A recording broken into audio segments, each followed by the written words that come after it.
I was caught in a Sharknado, man. That's where my head was all screwed up. That's where we all are. We're all going to die in a Sharknado.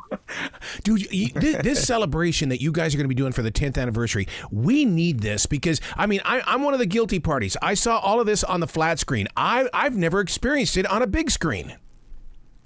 Well, yeah, that's the thing, too. It's, when we were talking 10-year, what do you do? And, one of the things I kind of begged the studio to do is, can we just recolor correct the movie? It always bothered me. Because, whenever I've seen it projected on the theater screens before for like one-offs, and it looks really muddy. And then we go, well, let's just, when we delivered it to TV, 10 years ago, 4K wasn't a requirement, and we did shoot it in 4K. So let's remaster it. Let's up-res it to 4K. Let's fix some of the visual effects shots. Let's remix the sound. Let's give a whole new experience. And then it was like, what else do we have in the, the edit that we never used? And we didn't have a lot of deleted scenes, but there were moments that I wanted to have happen in that original movie that we didn't have time or money to finish. Like the Capitol Record Spire, I wanted a shark to kind of get impaled on it. And we shot a plate for it. We just ran out of time. So it's weird. It's like 10 years later, I get to finish the film. So, the first 6 movies were Twitter experiences, communal Twitter live tweet, and now it's a chance to go into theaters and have that communal theater experience in the theaters. And I think the perfect example is Barbie became a big event this summer, and it was a fun pop culture moment in Sharknado 10 years ago. So now we have Barbie-nado, go see Barbie, go see Sharknado, and just dress up, as your favorite Barbie with a shark attached to your skull, and bleed out in the movie theater, and it should be a glorious experience. And the thing is, there's a whole new generation, but there's people that know the movie. They're going to want to come and see what we did, but there's also a new generation that, like Rocky Horror, are aware of what Rocky Horror is, but you don't know what Rocky Horror is until you go into a theater. And it took me, many, many years before I ever experienced a midnight showing of that. I'm like, I get it, and this is absolutely glorious. And so I think that's going to be the thing, is that people think, oh, it's just this silly movie about sharks raining down. Wow.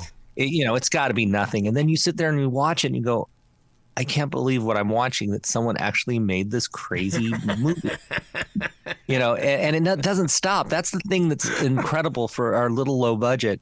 The movie starts and it doesn't stop. You have 2 reprieves, once when they're in the car talking and once when they're in the hardware store, but everything in and around it.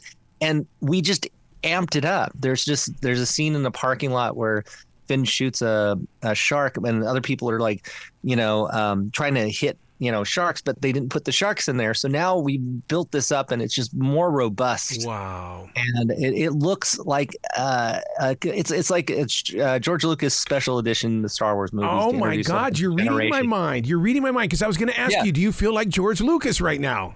Well, except that he had perfect movies. I mean, look, there were rough edges on those, but those were a generation of growing up on those 3 films that loved them. And so the special editions were kind of a stab in the heart for some people, but those special editions are what a whole new generation only know about. So, in our case, we could make our movie better. You can't make it worse. You can make it better with a special edition, because it's improving upon what's there, and just it's not changing it to the point where, oh my God, this looks like Guardians of the Galaxy. I mean, we don't have that kind of budget or money.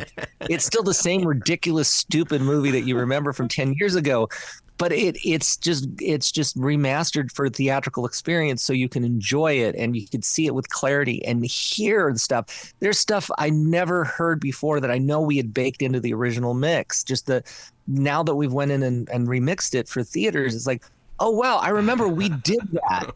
And it was just buried, because sometimes the TV mixes have to emphasize certain things. There's some background music that I had put in from a couple of friends that, first time I ever heard them in the bar, I guess it was very buried. And we went in, we did a lot of the original songs, including the Ballad of Sharknado for the first movie.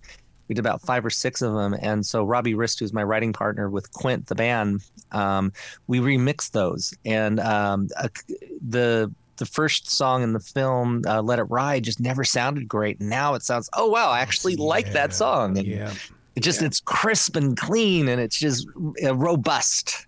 See, to me, I look at it as being when it was on the flat screen, everything was compressed. There was everything that was just so put together. Now on that big screen, at least it's going to spread it apart, and I'm going to sit in the center of that theater, and I'm going to experience every speaker that's pointed at me. Yeah, and our mixer Martin on this just went above and beyond, and there's just stuff that just by doing those little tweaks, and I can't emphasize enough how different this is going to be for people. It's going to be the Mandela effect. Are you going to do this with all of the movies? Because, I mean, we've experienced every one of them. I think what we're going to try to do is make this a gigantic success. So everybody's going to go see this in the theater. Yeah. It's going to be overwhelmingly successful. And then we will get to do 2, 3, 4, 5, and 6 in the same way. Oh my God! There's going to be grown men that are going to walk in there with shark costumes on. I mean, they're going to come dressed up for this, just like the Barbie movie. That's the dream. I know the fans will do that, and we have like a very, very hardcore fan base for these movies. I can't wait to see what. Like I said, we're noticing that there's a lot of these theaters that are sold out. Or close to sold out. So we know that the people are aware of it now. And again, I hope we can put a little happiness in people's lives this summer now for being in theater. For listeners, they need to understand that there is a website where they can go to check out times, and that is Sharknado10th.com. Because, I mean, like here in Charlotte, we already know where it's going to be, but what about somebody who's in Cincinnati and they're just hearing about this 10th anniversary? Yeah, no, I think that the Sharknado 10th, we're on over 500 screens. Nice. And growing. Man. And again, that's one of those things. It's a little movie that could. It's a movie that doesn't know it can't do that. So the fact that we were able to get 500 screens, the fact that they allowed us to remaster it, the fact that it's it went from this TV movie to this pop cultural juggernaut.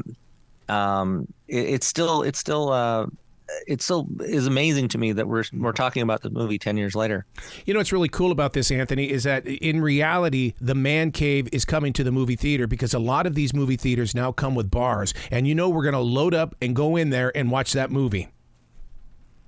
I can't wait to have an audience full of drunk people watching Sharknado because maybe that's going to be the heightened experience. It's like because you're sitting there going, yeah, it was a TV movie. I'm just going to watch it. And it's just going to be people talking for for an hour and a half. And then, what? What are they doing? He's shooting sharks out of the sky with a shotgun? What? Wait. Am I really that drunk? Am I seeing this? Is that guy killing a shark with a bar stool? Yeah. Part of the fun of Sharknado were the guest stars. I mean, we would tune in, we'd look at the list going, you've got to be kidding me. They said yes to this? I've got to be there for it. Well, that was what happened on 2 through 6. That became the big thing. But the first movie, I think the way it was structured, you had Ian Ziering, Tara Reid, and John Hurd, who had never been in a movie like this for sci-fi. I mean, they were big gets. They were big stars for a movie.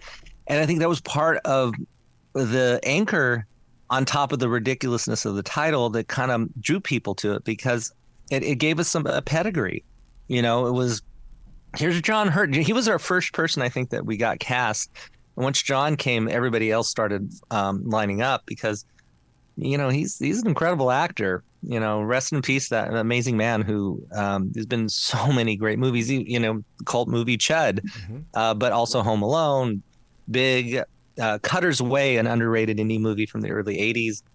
So to be in our film and to actually still, right before he passed away, he did an interview and he was still very proud of Sharknado and the fact that it took him away from just being the dad in Home Alone. So, I love the fact that that he was a part of that. But the cameos definitely added as we moved along. And I think the second movie started setting the precedents for, hey, we're going to have people play up to what they're known for. Robert Hayes, playing, our little homage to Airplane. Yeah. That was the turning point. Him and Judd Hirsch playing the taxi cab driver. Those two, they really elevated part 2 and then gave us a template for what the other 4 movies were going to be in the franchise. In a very creative way, didn't you reinvent monster movies on the screen? Yeah, I mean, look, here's the thing that I think it's lost a lot of times is that we are one of the very rare, like 1% in the last probably 10 years, maybe a little bit longer, of a movie that isn't based on an existing IP or a book or a novel or a remake that became a pop cultural phenomenon. It's an original idea. Yeah, it's Sharknado and it's silly and ridiculous, but there's nothing that existed prior to this. So we got to create our own universe from start to finish. And it was, the Sharknado was our villain. It could do what we want it to do. And that's what makes it special because, there's no, it's like, well, in issue 42 of the comic book of Sharknado, they can't do this because blah, blah. No, it's like, hey, you know what? I think there's going to be a Russian nesting doll sequence where shark eats a shark, or he's going to go into space and fight sharks and then enter the Earth's atmosphere inside a shark and then punch a hole through the top of it. And then it's going to land when the parachute comes out. We got to do, we were untethered to anything. And then we blew through stories like nobody's business, starting with number 3. Number 3, we did White House Down type movie. We did a amusement park disaster movie with Universal Orlando. We did a road trip movie and we did a space movie. That was Sharknado 3.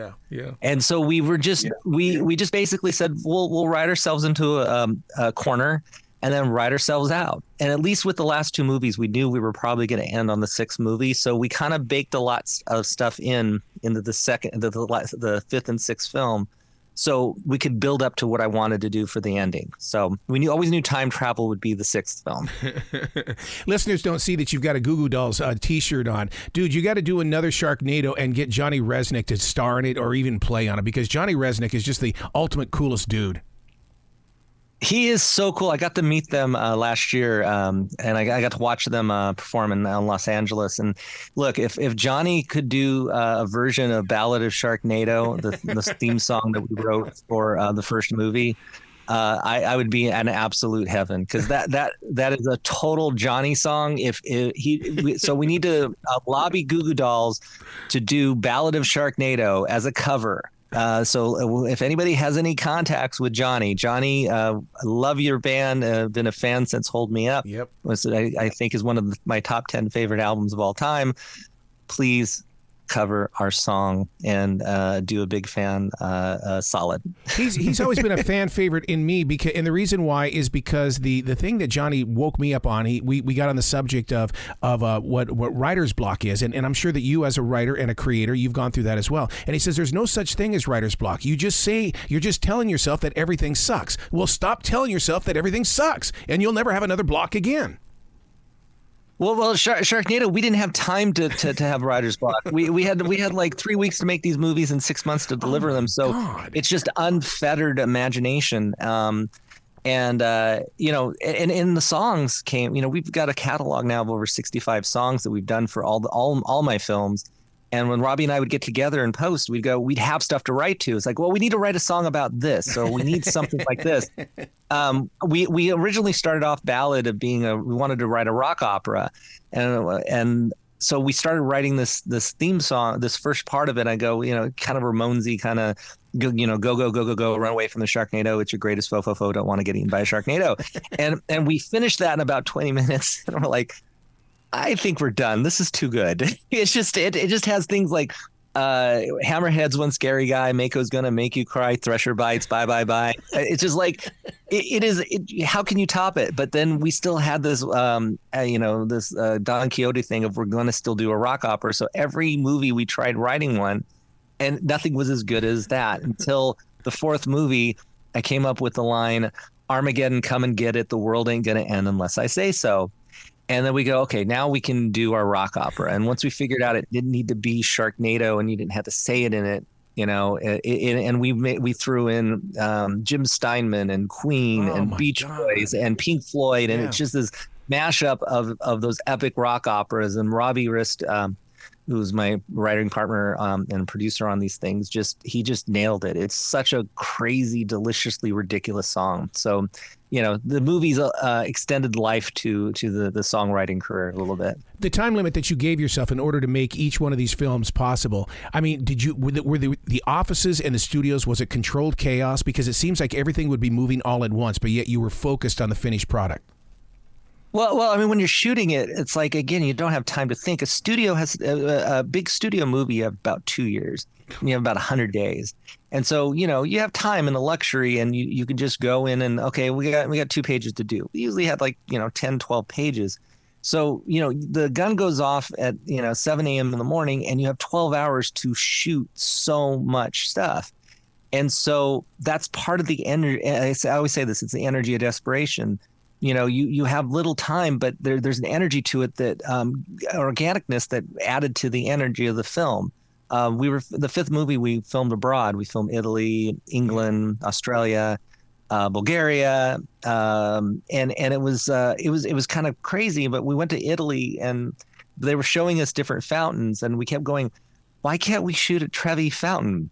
And then they would go, well, because there are people there. It's like, well, when are the people not there? And they go, well, 6 a.m. on Sunday. When do they show up? 8 a.m. on Sunday. Well, then we could shoot a scene in 2 hours. And go, you can't shoot a scene in 2 hours. Yes, we can.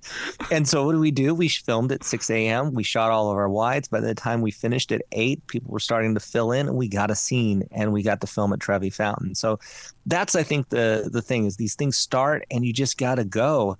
And it's almost subconscious filmmaking, because you're managing the circus, and especially in the later movies, every day we would have a new cameo, and the night before, this person's going to be in the movie, and you'd get these pages, and it wouldn't just be a line for them. They'd write 3 or 4 or 5 pages, and then I'd have to rewrite them either that night or the morning of. On the 6th movie, I'm in Romania, and they give me these pages for this sequence, and I'm like, none of this works for what it is, and I literally had to dictate to someone back in LA, this is what needs to be written. And then I get the pages and I give them to the people on set, our actors, and then I'm rewriting it on set too. So the movie taught me a lot about kind of rewriting on the fly, because you come out to set and go, I need to have this, and then go, okay, we don't have that. So what do we have? Well, we have a dump truck and we have 1 stunt person, and we don't have, 10. Okay, so we're going to do this. So there's a lot of imagination about working with what you have in the moment. And I think that's, again, what the charm of Sharknado is. Wow, Anthony, you got to come back to this show anytime in the future. The door is always going to be open for you. Awesome. Thank you so much. And again, Sharknado10th.com. That's where you can find out what theaters are going to be playing the movie remastered in theaters. It's going to be an amazing experience. Do a Barbie NATO thing. Go see Barbie. Go see Sharknado. Have an amazing experience. And let's make it so we can have more of these remasters in the future. Absolutely. Be brilliant today, okay, sir? Thank you.